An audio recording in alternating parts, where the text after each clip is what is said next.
serious subject. Sometimes depression can happen in relationships.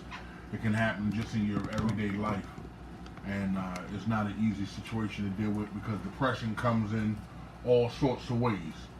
Whether you are a person who get depressed, hey now, who gets depressed and they want to eat, you're a person who gets depressed and you want to drink, or you get depressed and you want to do drugs, or you get depressed and, you know, depression falls into a lot. It's a lot of different things. A lot of different things. And even when it's in a relationship, like, it really, the other person has to more say try to pick up the pieces to help the other person get out of that situation.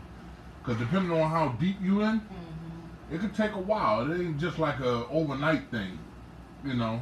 It ain't an overnight thing. What you think, Quinn? Well, I think it, in terms of depression, a lot of people won't even admit to suffering from depression, and then some might not even be aware that they're suffering from depression.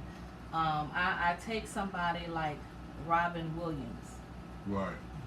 Somebody that Good was actor. paid to make people laugh. Yeah. And yet he couldn't find his happy place.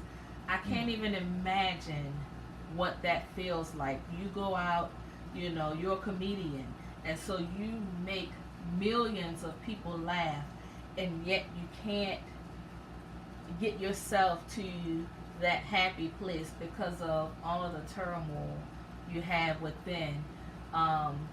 And even though he was on medication, I still think that he never got to the root cause of his depression. And just imagine being so caught up in yourself that you can't get right, and your only peace is to take your life. That's pretty deep. You know what I'm saying? And you think on the outside looking in that somebody like that, he's a celebrity, he has this, he has that, and all of that meant nothing because he couldn't get right inside. Right. And that's deep. When you can't get right inside, it doesn't matter what you have or who's around you. If you can't get right with self, that's a hell in itself. You know what I'm saying? I just had a buddy who said that. Yeah, it is. I mean, I just had a buddy who we had a long conversation. We sat down, and I guess they went to school together. And he said he was telling me the story that the guy was just a. He said he don't like to say that guys are pretty. You feel what I'm saying? He said, but this was an attractive guy that, you know, from the hair, the skin, you know, the looks, he could get he had all of the women, the cars, the home, the money, the good job, and all that stuff. And they was close. He was older than my homeboy. He said, but he found out that the guy took a gun and shot himself in the head. And I think that we have no idea what would lead a person to that. I think sometimes we have a lot of issues inside that we're not necessarily willing to face. If I have to go back to Robin Williams, I look at the friends and stuff he had, and none of them probably realized how severely depressed he was, because he probably was the life of the party, making everybody laugh. Making everybody laugh for him was probably an escape from his own pain. Right. You know, and I can imagine how difficult that is to live with. Not everybody can. My brother used to speak of this well, and he said, when you sink into that well, when you're all the way at the bottom, it's hard to bring yourself out of it. And I really believe that, because we live in a day and age where so many people, even kids now, are committing suicide. I can't imagine being so young that the only way that I can see out is to kill myself. Right. You know, and I think that we really need to talk about this mental illness thing. People make jokes of it, but if you are not walking in that person's shoes, you have no idea the turmoil that they feel inside. Mm-hmm. And a lot of times people will look at somebody, oh, they have their self together, but that's not always true. Right. It's a face that they're wearing for you, but when they're alone, it's completely different because they have to deal with that monster inside. Did they ever find out why or what led up to him taking his life? I thought that somebody said something was about his children. I'm not sure, but I know that he was clinically depressed. Cause I mean, to be honest with you, like I mean, you know, we got comedians out here that tell jokes and do this or whatever, but Robin Williams was just a natural funny.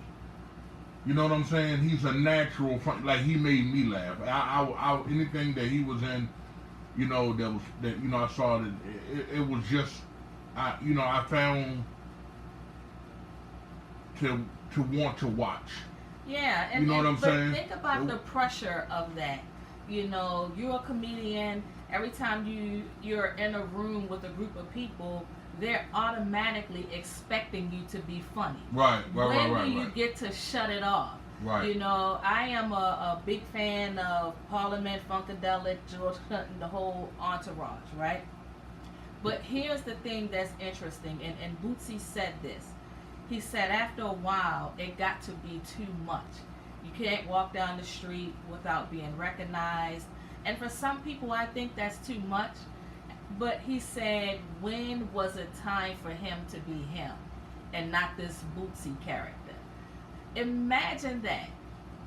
Because I think that not everybody that's famous, I think that not everybody likes the spotlight. Right. And when do you get to shut it off? Because if I'm thinking in terms of a fan, and for the first time I'm going to use Bootsy as an example, I see him in person, he might be just hanging out chilling.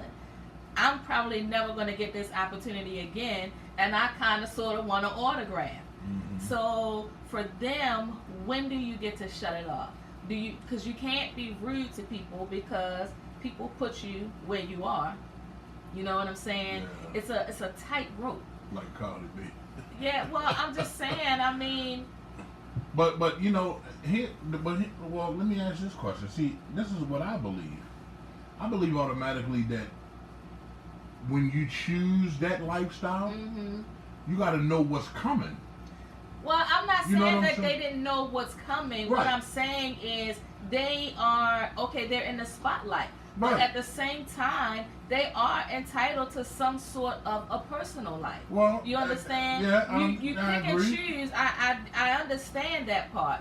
But what I'm saying is, when people see you, they're so excited that they don't think of you as a person just having a good time with your friends and family. What they see you as is the celebrity. So they want to talk to the celebrity. I understand. Hell, I'm just an average, everyday person. And there are times when I don't even feel like being bothered. You know what I'm saying? So I think that it's hard to find balance. I'm going to say that. Well, it's hard to find balance, but at the same token, just like you said, you know, if I'm somebody that supports you, that listens to your music or whatever, and I happen to see you just like you just said, Mm-hmm. there may be never another chance that I'll ever get to see you again And I in agree. person.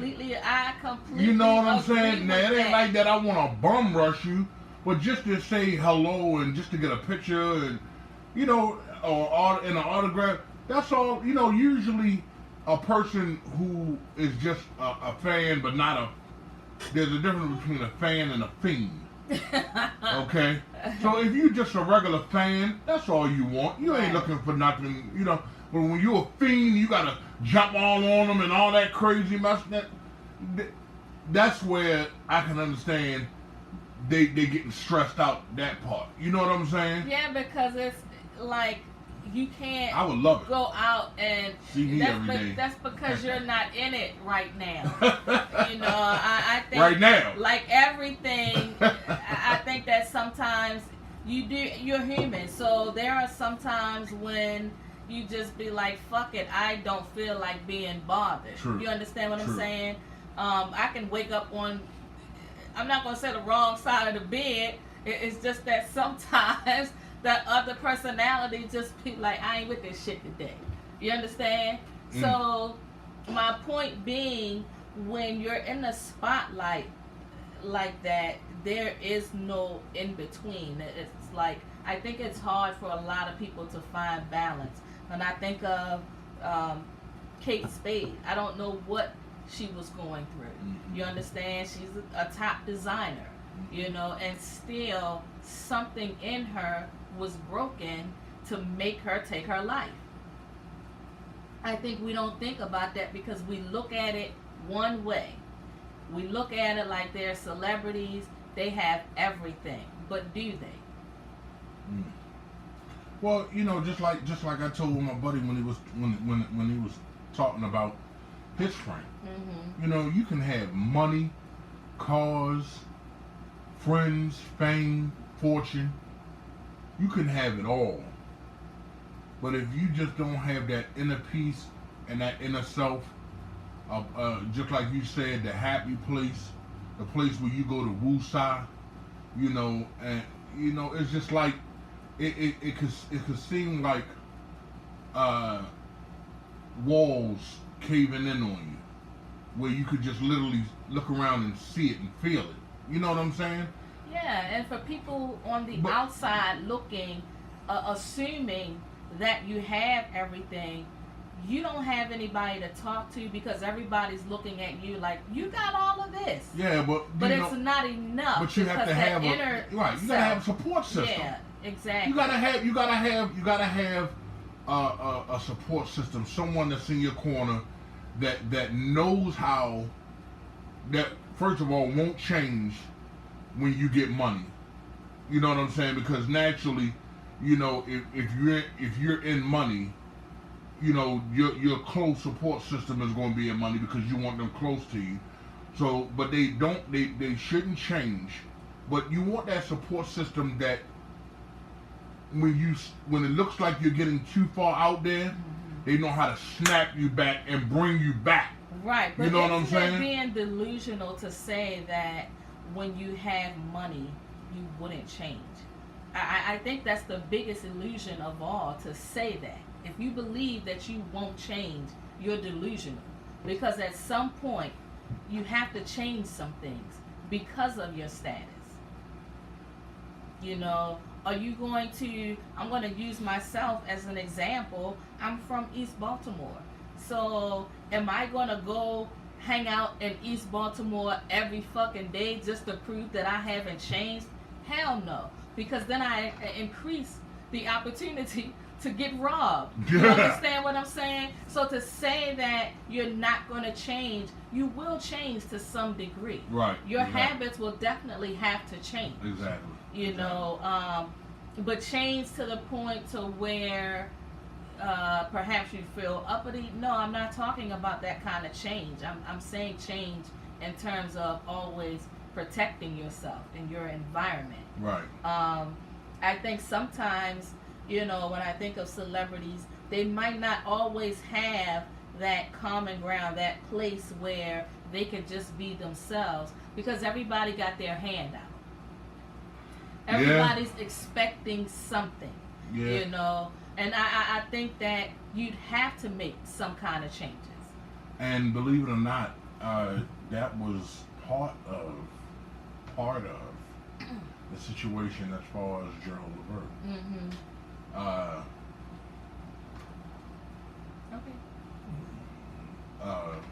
As far as Gerald Levert was good singer, good writer. He was at that point where he was having problems sleeping. Yeah.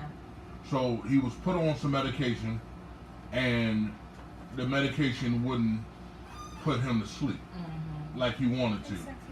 So he would go to the doctors, and the doctors would put him on something else, and that wouldn't put him to sleep. So he felt like if he combined the two, then it would put him to sleep. That was the cause of his death. But also, he was taking care of family. He was helping close friends.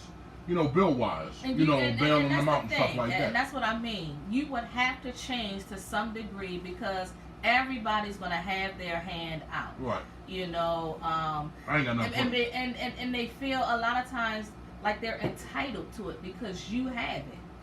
They didn't work for it, but they feel like they're entitled to it. And when I think of not just Gerald Levert, when I think of somebody like Michael Jackson who couldn't sleep. Oh, man. You got, and that's something people take for granted. I mean, I could put my head on the pillow and I'm out probably within a minute's time. I can eat a cheeseburger and I'm out. Well, I mean, don't fucking judge me. I'm just being honest. Something that we take for granted, and in Michael's case, not being able to sleep, you got the weight of your family on your shoulder. Right. Your career.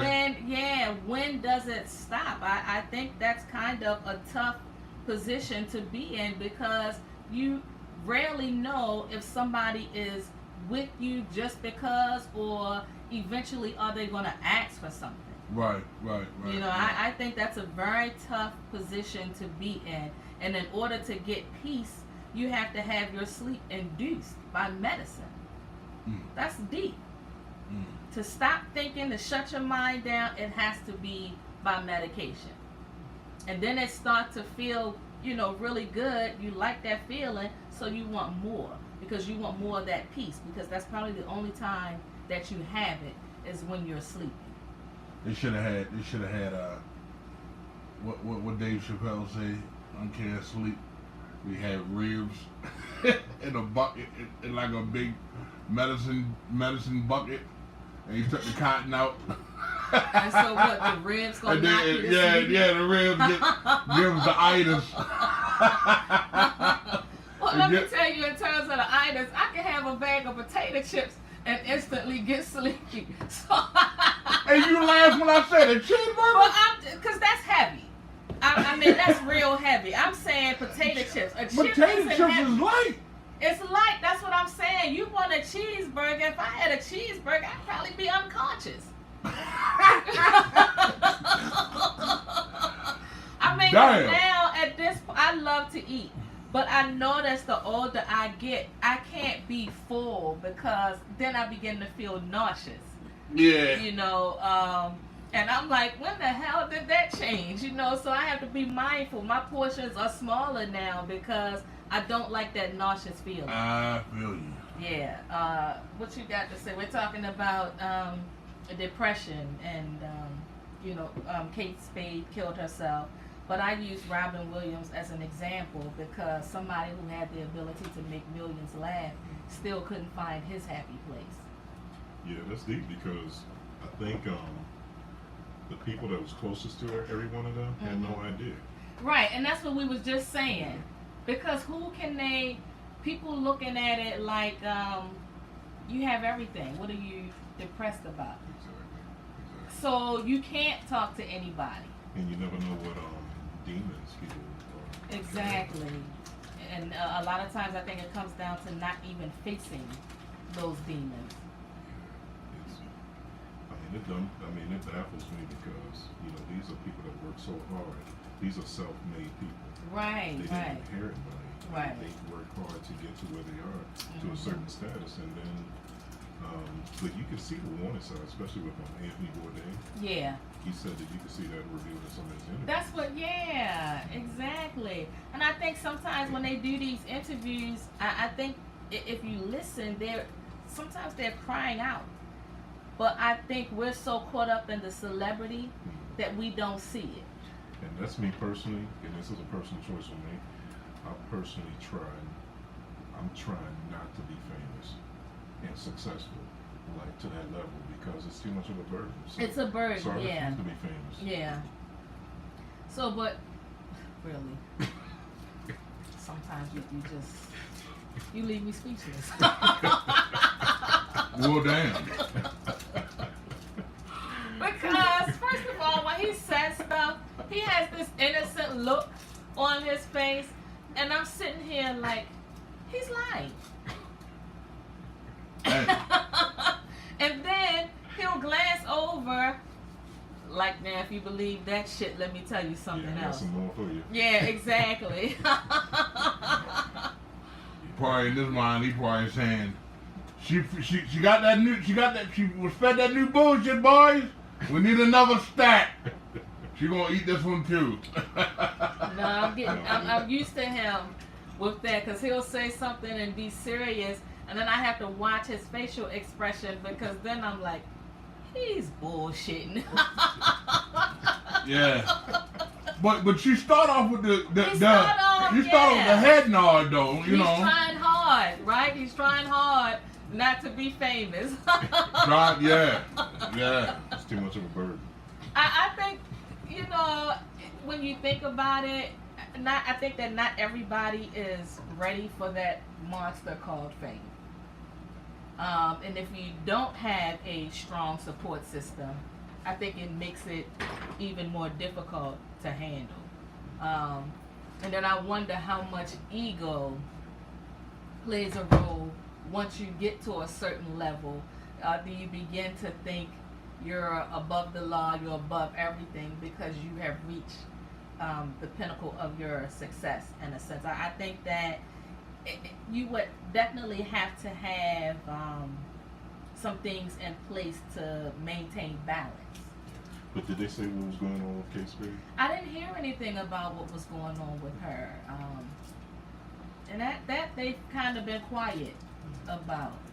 So, but you know, people, you have loved ones out there that are suffering from depression. Try to be as supportive as you can, because if you've never been in that place, you have no idea of what they deal with. Every day can be a struggle. Going to work, just getting up in the morning can be debilitating if you suffer from depression. We take a lot of things for granted, and we assume a lot of people, but just because you see somebody laughing all the time, it doesn't mean that they're okay. The laughter is hiding something deeper sometimes, you know? Yeah, sometimes you gotta laugh to keep from crying. Yeah, and I really believe that, you know? But what about when to intervene and when not to intervene? You know, it's tough, because when you are close to that person, it's you don't know what to do. You don't know if it's you don't want to just dismiss it as being frivolous, but you might when to intervene and when not to, and when to just say, you know what, I don't care if this offends you. We're gonna do an intervention and get you help, get you committed. Yeah. Because I worry about you, you know. But we might be overzealous. You know, let's say I'm in my right mind, but I'm walking around here looking like I might harm myself. But I know that I'm not gonna harm myself. But y'all two feel it. We that think way. that, So yeah. y'all call 911, and I'm mad. Yeah. I was like, you know, so. I think it's a tough call. I think it's a very tough call. I think sometimes just being there, you know, might be enough, because then it gives that person a sense of, okay, I have her right here, and I don't have to make a move just yet, but I know that she's here. Because I think when we're not living with it, we can say we should do this and we should do that, but that's a hard call. Everybody outside of you always got all the answers, exactly. And that's the tough part too. Yeah. Because you know, there's you know, I know some people who dealt with some tragedies recently, and you know, I was kind of talking to them yesterday, and you know, you go through when someone passes, you know, you go through the business end, and then after a while, it's that quiet time is where you really struggle. Right, and that's so true. That is so quiet true. time where you sit there and you think about something, you break down, Mm-hmm. and you know we're weeks removed from the tragic incident, you know, but at this time, you know, anniversaries come up, Mm-hmm. and it's hard to cope. And I agree with you on that. It's my mom has been gone for about 27 years. No, wait a minute. Yeah, it'll be 27 years on the 14th. She got it right. My dad died November 17th, 5 years ago. Now, I still have moments. Like I said, my mom has been, it'll be 27 years. And even though you get past it, there are still certain times where it could be something so small that reminds me of her, and I get misty-eyed. Mm-hmm. You know, my dad, I feel like it's still fresh, and I'm always talking about some of the stuff that he used to do because that's helpful for me. But think of those people that aren't able to talk about it. See, it's really tough because, like me, I'm the head of my household. Mm-hmm. So a lot of times, whether it's perceived or not, I feel as though my family draws strength from me. Yeah. And so sometimes I feel as though I can't break down. I can't have those moments. That's not true, but that's how I feel. That's how you feel, and it's funny that you say that because I'm that person in my family. So a lot of times I'll go off by myself because I feel like if I break down in front of everybody, it's because I'm that person for everybody else. They might not be able to handle it. So what I find a lot of times is I will have to go off by myself. And, you know, my siblings and I, we talk about that a lot. I feel like I don't have the luxury of breaking down.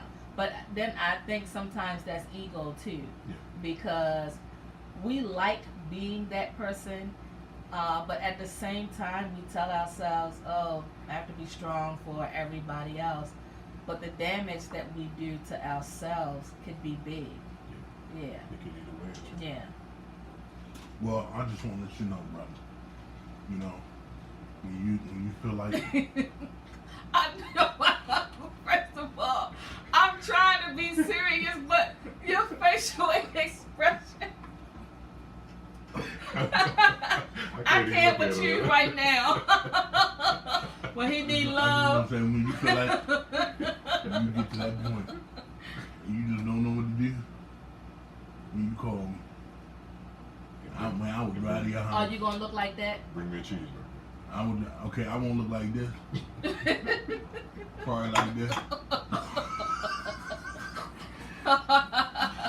He got that Ike Turner look. Okay. No, this the Ike Turner look. Like you're ready to slam something. But I will be there for you, man. No, I'm serious. I'm serious. Listen, you know where I live. Yeah, it ain't that far a drive from you, man. If you need to talk, man, you call me, man. Come over the house, man.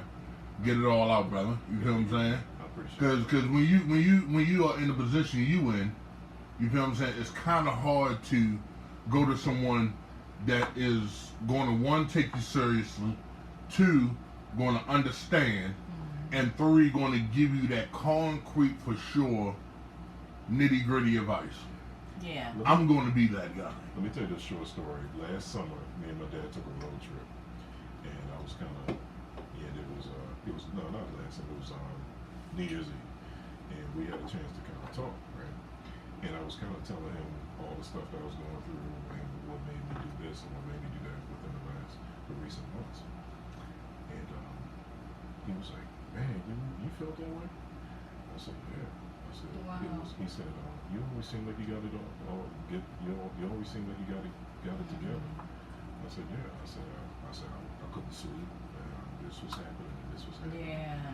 And it was something that I needed to do. Mhm. And I had to make a change. Right. And it's like you go through, this was like last summer, through the last 6 months of the year. Okay. but no one was the wiser. And that's it. See what I'm saying? Yeah, that's. You know, people really were close to me understood what was going on. But you know, but it's what I said that because of the reaction. Right. And that's my dad who, you know, we kind of developed this relationship where he used to mentor me as growing up, and now I'm mentoring him. Yeah. It's crazy. And he always, and he said, man, you see what you got it together. I said, no, it's tough, but you know, Right. I mean, we have no choice but to get through it. That's true.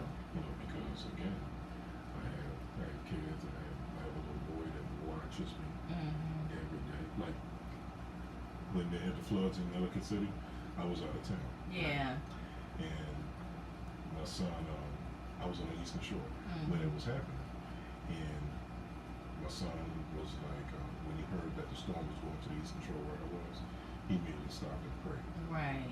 You know, and my wife sent a picture of him. Like he just stopped in the middle of what he was doing and prayed, started praying. Wow. Safely, and he started texting me. He was like, "Where are you? I can't locate you." Okay. He got on the phone. Yeah. Where you were located. You know? And he was worried, and he tried to wait up for me to come home. Yeah. So when I say you gotta hold it together because that little man's watching you, and he's using me as a model. Right. Yeah. It makes a difference. And I was saying that earlier. I said that a lot of times people from the outside, they don't realize what your struggle is because they assume that you're the person that always have it together. But we make that assumption, and it's a false assumption. Sometimes it's just a mask that we wear because we're used to being the strong person.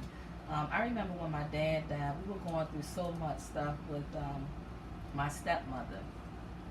And I felt like at that time I couldn't breathe because my mind frame had to be right to handle this business. You know, everybody else could, but I couldn't because if I broke down, then it would take me out of that zone I was in to get through that process. And it was tough because I felt like a lot of times everybody else had their moment, I didn't. And I'll tell you that at that time, I'm going to be very honest, I probably drank more that time than I ever had. Long Island's didn't owe me shit, you know, but I didn't want to feel. You know, I felt like I had to be in a certain headspace. And there were times when I resented my siblings because they had the luxury. I didn't, you know, so yeah, so it took me a while. I think that's probably why even now from time to time I still have my moments because I wasn't able to grieve at that time. It's like everybody looks to you, did you take care of so-and-so, did you do this? And you know, at one point I was just like, I'm not his only fucking child. You understand? That's how I felt. Like I had so much rage. So that's a hard position to be in. And I remember sharing that with my brother. And I said, I felt like you wasn't there for me the way I needed you. You know, and he said, and he felt bad about it. He said, I'm so used to you taking charge and doing things. He said, I just stopped and I didn't think about how the loss affected you because I'm a daddy's girl. So, and I think that happens a lot. I think people are so used to you being one way that they don't realize your back breaks too. I feel for people who are not only that, but people who are motivators. Yeah. And life coaches and people that always have to be positive because I sort of play that role as well. And, you know, where people always look to me to bring them up. And sometimes I just feel like I was like, you know what? I want to be quote unquote depressed. I want to be right. I want to just say like, well, you just want to say fuck it. Yeah. Right, exactly. I want to be where you at. Yeah, exactly. Okay. I'm giving you encouragement, but you still shoot me down. All right, I guess guess all hope is lost. Yeah, I mean, so it's exhausting. It's exhausting to be that person. Like, yeah, we here. Okay. Whatever's gonna be. Yeah. Right, yeah. And then But they it's be tough. like, why you say that? And all Right, that. then they in their feelings, yeah. right? Yeah, exactly. You know, but sometimes you just want to just, let your guard down and be like, okay, I want to be vulnerable. Yeah. But you don't have that luxury all the time, because of the roles that we play in different circles of life. Yeah. And I think the moral of the story is we need to balance that. We do have to. It needs to be balanced. Yeah. If there's whatever therapy or whatever, when I say therapy, I mean someone, if you have some outlet, is because music is my outlet. Yeah. You see, and I'll just go and start creating and doing stuff to ease my mind. Yeah. And whatever your outlet is, or whatever you need to do, you have to maintain that balance. Yeah, that's always been my outlet too, and I meditate a lot because I swear it's so calming to me. Like I can feel myself. Sometimes I can just feel rage, So it's like, let me just do a little meditation here because it's very calming and it gives me clarity. And I know when I get to that point, I'm tired. I'm tired of just being that person. So it's exhausting. It will leave you emotionally bankrupt. So you do have to find balance. And I think for me, with having music and meditating, that's my balance now. But it took a while to get to that point. I think we hold ourselves to a higher standard because everybody else does. But we're human. And I think that we always have to understand that we are allowed to break down. What's your balance name besides your lady Now, sitting on ladies. your face? Besides what? Your lady sitting on your Oh, you missed his live demonstration, That- by the way. I mean, that is considered a breakdown. Really? Because I Yeah. thought tossing your salad was the, I'm not judging. I'm not judging. Anyway, no, I have two of them. One is my music, and then two is the cars. So I thought it's funny because I told somebody that how you have therapy and different things, like working on cars is my therapy. Okay. Like when I did your car, like I don't get me wrong, I wasn't ignoring you because we was talking, but I found myself in the zone. You know what I'm saying? I found myself in the zone. It's like, okay, I know what I'm doing. All right, I'm talking to Rich, laughing with him, whatever. Right. But it's like I found myself to the point where I had totally forgot that it was raining. You feel what I'm saying? I was in that zone, and that was my comfort because it's like when I'm doing the cars, it's like other things be on my mind, but just doing it and starting it and finishing it and seeing the person's face when it's done. Right. You know what I'm saying? It's like, okay, therapy session over. When I did her breaks, it was like me and her was talking, but at the same time, it's like, okay, getting this done, getting this done. Process of building something. Yeah, Something you know what I'm saying? So it was like once it's done, then I could fully hear her. I could hear her, but I could fully hear her when I'm done because I was going through my little therapy. I mean, it's relaxing to me because I feel like at the time that I'm in my therapy mode, that don't nobody know how to do it but me.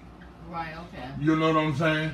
So that gives me the motivation to just go ahead and finish it. Then with the music, that I remember one time I was asleep and I had some music playing, and then the next thing I know, it's just like the hook came. It started with the hook, and then the next thing you know, I got up out the bed, grabbed a pen and a pad and just started writing.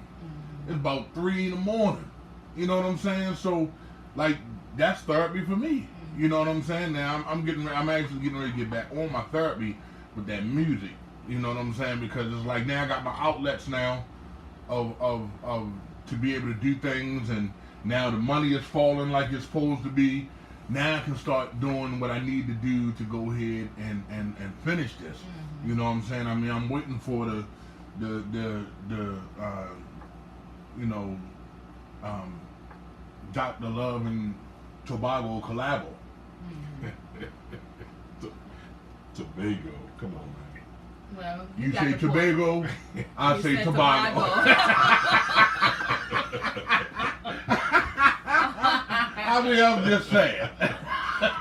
Well, You know. And I mean, even speaking of outlets, this is an outlet for me. This is a big outlet for me. Oh yeah. You know. I forgot about this. This is like one of them. Yeah, exactly. It's like one of them outlets. You can talk through your feelings. It's like one of them outlets because I think me and her had this conversation. Like we talk bluntly. You know, me and you talk bluntly too. But I physically told her. I said, listen, there are times I ain't even gonna lie to you. I don't feel like coming down this motherfucker. I said when I'm sitting at home and I just you know, or if I didn't have to do a car, I'm just sitting at home just relaxing. And that 5 o'clock comes, and I'm like, damn, gotta do this show tonight. But my commitment is there, just like I told her, that once we get in here, we sit down, and we start talking, it's a wrap. It's over then. Yeah, I think it's the drive sometimes, you know, I start thinking about, but then I start thinking about, I can see us sitting around the table talking, and I get excited about that. But that, once I get in the car, I'm like, shit, this drive. Yeah. This thing is getting there. It's getting there, yeah. But I know, like, once here, then it's just going to flow. Do you feel that way when you leaving work? Yeah, I mean, because, you know, now that my schedule changed, it's like you know, getting driving through. And then, because me, especially like when I play, it's like I like to get early and relax. And, Right, you know, right. So, but once I'm here, it's like, okay, I can't leave. Yeah, exactly. So you feel that way when you leaving work, coming here saying, maybe I should just not go tonight? I don't say not go, but it's like... You just feeling like, fuck it? No, he's a guy that's committed. Because I know I committed, but it's just I know that it's the chore. What I look at, driving through traffic. Yeah. And the steps. Yeah. How about that? How about that? We need an elevator. Listen, it could be worse. The Exorcist steps have nothing on them steps. Okay. Listen, you talking about the ones from the Exorcist? From the Exorcist. Oh no, yeah. I thought you were talking about the other studio steps. No, I've never been to the other studio. See, those steps. Oh yeah, because it would take you a minute. Those steps was I think he would sit down before. I'll be giving her the wave like, look, pretend like I ain't here. Go without me, you know. Yourself. Exactly, that's how he thinks. And she was getting. Let me tell you, the step was so far. It was like, yo, go in, yo. And I'm on heels, so go in. And she would get so farther away from him, like, man, I ain't gonna never get up this motherfucker. Yeah. Ah, damn. Yeah. This motherfucker's a killer. Yeah. God forbid if you fell backwards. Steps, that was your exercise. But sometimes I feel that way on some gigs too. Yeah. You know, it's like when I'm looking at the weather, I'm like, man, I gotta travel, and I'm waiting. Right. I'm waiting for them to call me, because I give them a certain time before they call me. Right. But because after that, you're gonna have to pay me whether I get there or not. Right. But sometimes I was like, you know, I wish this gig be called off because I'd rather sit home. Because you get in that mood where you've gotten comfortable at home. Yeah. And you don't want to leave. Like I tell, and it's so funny, we joke about this. I used to tease my dad about this, right? By 2 o'clock, my dad had to be in the house. And I'm like, dude, you're retired. But by 2 o'clock, he wanted to be in the house with his drawers and t-shirt on. Well, I laughed, and he used to say, wait till you get older. Well, let me tell you something. If I don't have anything planned, then I want to be in my drawers and t-shirts. Oh man, ain't nothing wrong with that. I'm just saying, it's like, I don't get this often, but I like a moment when I'm home, I don't have anywhere to go. I'll put my phone down, and I just want to do the Netflix and chill. There we go. There we go. Yeah, I usually feel that way in the fall, but now I'm like itching. See? Yeah, when it's cold, you're more motivated to stay in. The summertime, I used to tell my grandmother, Grandma, it's something about the sun being out. I feel like I need to be out too. Right. And she used to always ask when you're going to slow down. They still ask me that. I think I'm better now, but it is something about the sun being out that just calls me. Let's talk about that. That's when the sun fucking comes out. That's when it's. Well, don't count I mean, now. damn. Are we still on the needle of spring and summer? Shit, by the time summer get here, it's gonna be winter. We're gonna be winter. People gonna be wanting to know. Damn, we ain't never had to win.